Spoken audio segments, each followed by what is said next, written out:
could I pray with you shortly in Ilocano? Apo Diyos, madaydayaw ka nga amami nga sa dilangit. Agyaman kami, Apo, iti kaaddam, kanayon nga kaaddam kada kami. Daytoy nga kanito, Apo, dumawat kami man iti pamakawan kalagiti naglapsingan wino nagbasulan mi. Agyaman kami, Apo, taadda nga kanayon nga mangmangted ti turad mi. Mangmangted ti pigsami, uray no kasatno ti karikat ti biag.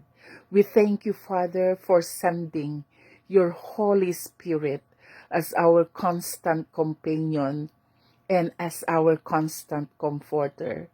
We thank you, Lord, that you're always there giving us strength.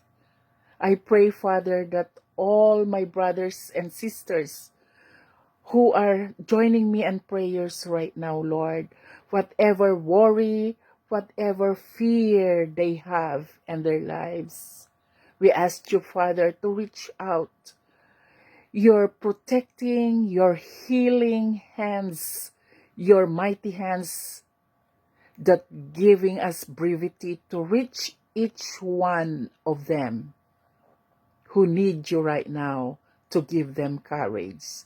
I pray, Lord, that all of my brothers and sisters who are joining me in prayer and in this reflection for tonight, touch them, heal them, and meet them where they at.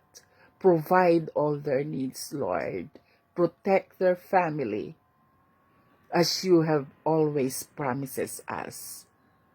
Be with us now to commune with you in all the days of our lives.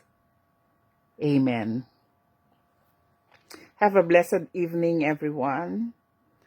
God will shine His face upon you and extend His healing mercy and protecting you in all you do. Thank you. Amen.